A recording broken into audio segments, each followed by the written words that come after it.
کیا آپ تصور کر سکتے ہیں کہ کوئی شخص اپنی زندگی کے 18 سال ایئرپورٹ پہ گزار سکتا ہے؟ کچھ دیر کے لیے تو آپ نے ایئرپورٹ پہ وقت گزارا ہوگا، فلائٹ آنے کے انتظار میں 5 گھنٹے، 10 گھنٹے یا زیادہ سے زیادہ ایک دن۔ لیکن ایک شخص ایسا بھی ہے کہ جس نے اپنی زندگی کے 18 سال ایئرپورٹ پہ گزار دیے۔ یہ شخص ایران کا مہران کریمی ناصری ہے۔ وہ پورے 18 سال ایئرپورٹ پہ اپنی زندگی کے دن گزارتا رہا۔ کیسے اور کیوں، یہ آپ جاننا چاہیں گے تو چلیں اس کے لیے میں آپ کو تفصیلات بتاتا ہوں، ویڈیو پورا دیکھیے گا۔ مہران کریمی ناصری 1945 میں ایران میں پیدا ہوا۔ 1988 کی بات ہے کہ جب مہران کریمی ناصری نے بریسل سے لندن کے لیے براستہ پیرس کی فلائٹ لی، لیکن جب یہ فلائٹ چارلس ڈی گالو ایئرپورٹ پہ رکی تو اسے معلوم ہوا کہ اس کا ایرانی پاسپورٹ چوری ہو چکا ہے اور ساتھ ہی اقوام متحدہ کی جانب سے پناہ گزین ہونے کا سرٹیفکیٹ وہ بھی نہیں مل رہا تھا۔ وہ پریشان ہو گیا۔ اس کی شناخت اس سے چھن چکی تھی اور کاغذات نہ ہونے کی وجہ سے وہ لندن میں داخل نہیں ہو سکتا تھا، اور مزید پریشانی کی بات یہ تھی کہ کاغذات نہ ہونے کی وجہ سے وہ واپس بھی نہیں جا سکتا تھا۔ وہ ایک جیتا جاگتا انسان تھا، لیکن ایک ایسا انسان کہ جس کی کوئی شناخت نہیں تھی، اور اس شناخت کے بغیر وہ ایئرپورٹ سے کہیں نکل نہیں سکتا تھا۔ اس نے کافی کوشش کی لیکن کوئی بھی کوشش کامیاب نہ ہو سکی۔ یہ اس کی بدقسمتی تھی یا پھر اس کی قسمت میں لکھا تھا کہ وہ اپنی زندگی کے 18 سال ایئرپورٹ پہ گزار دے۔ آپ خود تصور کر سکتے ہیں کہ ایئرپورٹ پہ جب ہم جاتے ہیں تو ہماری یہی کوشش ہوتی ہے کہ جلد سے جلد ہمیں پرواز ملے، اور اگر پرواز نہ ملے تو ہم واپس اپنے گھر آ جاتے ہیں۔ ایئرپورٹ پہ رکنا ہمارے لیے مشکل ترین کام ہوتا ہے، اور رکنا بھی پڑے تو آس پاس کے مسافروں سے بات چیت کرتے ہیں یا نیوز پیپر پڑھتے ہوئے یا پھر موبائل استعمال کرتے ہوئے اپنا وقت گزارتے ہیں۔ کسی طور پہ بھی وہاں زیادہ دیر رکنا نہیں چاہتے، آرام محسوس نہیں کرتے، لیکن مہران کریمی ناصری کی مجبوری تھی وہاں رکنا۔ Mehran Karimi Nasri university of Bradford میں 1973-74 تک بیچ کا حصہ تھا، لیکن کاغذات نہ ہونے کی وجہ سے اس کی شناخت کھو چکی تھی۔ 1988 سے لے کے 2006 تک وہ ایئرپورٹ پر ہی رہا۔ اس دوران اس کے گزرے ہوئے زندگی کے کچھ واقعات بھی آپ سے شیئر کرتا ہوں۔ جب آپ کسی جگہ پہ محدود ہو جائیں، گھر یا کسی تفریحی مقام پہ کسی وجہ سے محدود ہو جائیں یا پھر جیل میں ہوں تو اپنے آپ کو ماحول کے مطابق ڈھالنے کی کوشش کرتے ہیں۔ تو اس نے بھی کوشش کی کہ وہاں کے ماحول کو اپنا لے، وہاں پہ موجود مسافروں سے باتیں کرتا، ان کو اپنے حالات کے بارے میں بتاتا کہ کس طرح پاسپورٹ چوری ہونے کی وجہ سے وہ یہاں قید ہو چکا ہے اور یہاں سے نہیں نکل سکتا، واپس بھی نہیں جا سکتا۔ لوگ اس سے باتیں کر کے محظوظ ہوتے اور ان کا وقت بھی گزر جاتا۔ ایئرپورٹ پہ وہ ایک حیرت انگیز کردار بن کے رہ گیا۔ لوگوں کو پتہ چلتا تو وہ اس سے ملنے کے لیے آتے، وہ ان سے باتیں کرتا۔ ایئرپورٹ کے سٹاف سے بھی اس کی واقفیت ہو چکی تھی، وہ سب اس کے فیملی ممبران جیسے تھے۔ روزانہ ان سے ملنا، باتیں کرنا، ایئرپورٹ کے چپے چپے کو وہ جانتا تھا۔ اس کے لیے ایئرپورٹ ہی اس کا گھر تھا۔ اس کی شہرت پھیلتی چلی گئی، اس نے اپنا نام بھی بدل لیا۔ لوگوں کو اپنا نام وہ سر الفریڈ بتایا کرتا تھا، لوگ اسی نام سے پکارنے لگے۔ وہ اکثر ایئرپورٹ کے ویٹنگ لاؤنج میں پایا جاتا تھا، وہیں پہ سو بھی جاتا۔ زندگی کا یہ ایک مختلف تجربہ ہوگا، لیکن جب آپ کو اتنی زیادہ دیر کے لیے وہاں رہنا پڑے تو آپ یا تو اکتا جاتے ہیں یا پھر اس کے عادی ہو جاتے ہیں۔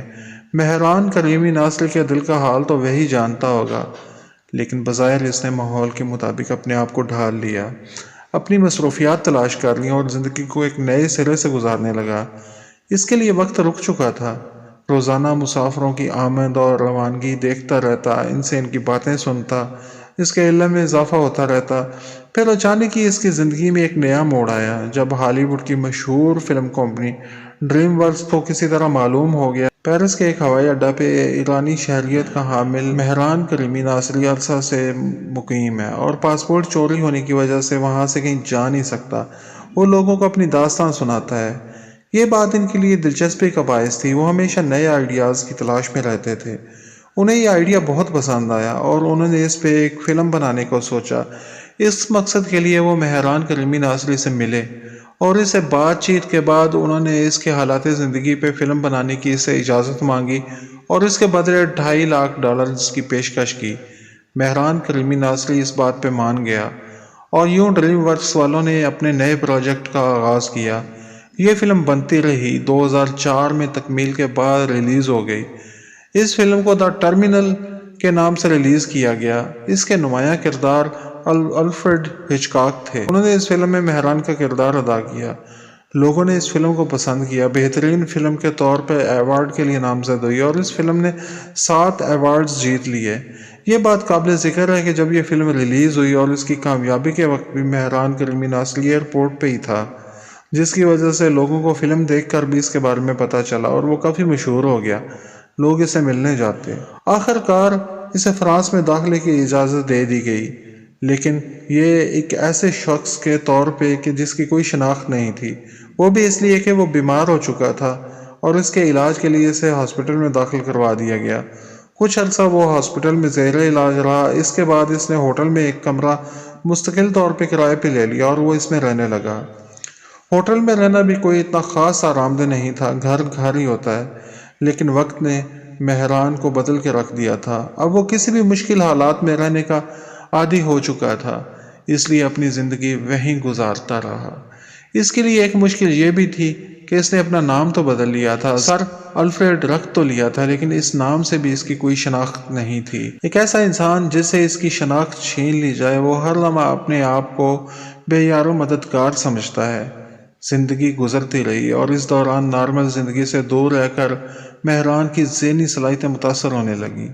وہ باتیں بھولنے لگا اور پھر اس نے یہ بھی کہا کہ وہ اپنی فارسی زبان بھی بھول چکا ہے۔ وقت تیزی سے گزرتا رہا۔ 2022 میں مہران نے پھر سے فیصلہ کیا کہ وہ اسی ایئرپورٹ پہ واپس لوٹ جائے گا جہاں پہ اس نے زندگی کے 18 سال گزارے ہیں۔ وہ پھر سے اسی ایئرپورٹ پہ چلا گیا، وہاں کے لوگوں سے ملا، لوگوں کو پتہ چلا تو وہ اسے ملنے وہاں پہ بھی آئے۔ پھر سے سب کچھ ویسا ہی تھا جیسے پہلے تھا، لیکن اب اس کی صحت پہلے جیسی نہیں رہی تھی۔ اس نے وہاں 1 ماہ قیام کیا۔ اکتوبر 2022 میں وہ ایئرپورٹ آیا تھا اور نومبر 2022 میں اسی ایئرپورٹ پہ اسے دل کا دورہ پڑا اور وہ جاں بر نہ ہو سکا اور یہ دنیا چھوڑ کے چلا گیا۔ اس کی زندگی کی داستان دکھ بھری تھی، جس میں اسے محدود کر دیا گیا۔ ایک چھوٹی سی چوری کی وجہ سے وہ اذیت میں رہا اور ان قوانین کا شکار ہو گیا جو انسانوں کی فلاح و بہبود کے لیے بنائے جاتے ہیں، لیکن یہ قوانین شکنجے کی طرح کسی کو جکڑ بھی سکتے ہیں، اس کی زندگی بھی چھین لیتے ہیں۔ مہران کی زندگی بھی چھین لینے کا سبب یہی قانون تھے۔ ان قوانین میں ترامیم ہونی چاہیے کہ اگر کسی کے ساتھ ایسی صورتحال پیش آتی ہے تو اس کا سدباب کیا جائے اور اس کا کوئی متبادل حل بھی موجود ہونا چاہیے۔ قانون بنتے ہیں تو ان کو وقت کے مطابق بدلنا بھی چاہیے۔ قانون انسانوں نے بنائے ہیں، اب یہ نہیں کہ قانون بن گیا تو ایسے ہی چلتا رہے گا، وقت کے ساتھ اس کی خامیوں کو دور کرنا چاہیے۔ مغربی ممالک میں جانوروں کو اتنا خیال رکھا جاتا ہے کہ ان کو اذیت دینے پہ قید اور جرمانے کیے جاتے ہیں، ہر شہری کو انصاف بھی مہیا کیا جاتا ہے، ان کے نظام کی مثالیں دی جاتی ہیں۔ اسی معاشرے میں انسانی بے حسی کی یہ ایک ایسی ناقابل فراموش داستان ہے جس نے ایک انسان کو طویل عرصے کے لیے قید کر کے رکھ دیا۔ کسی نے اس کی مدد کے لیے کوئی قدم نہیں اٹھایا، بے بسی اور لاچاری میں ہی اس نے اپنی جان دی۔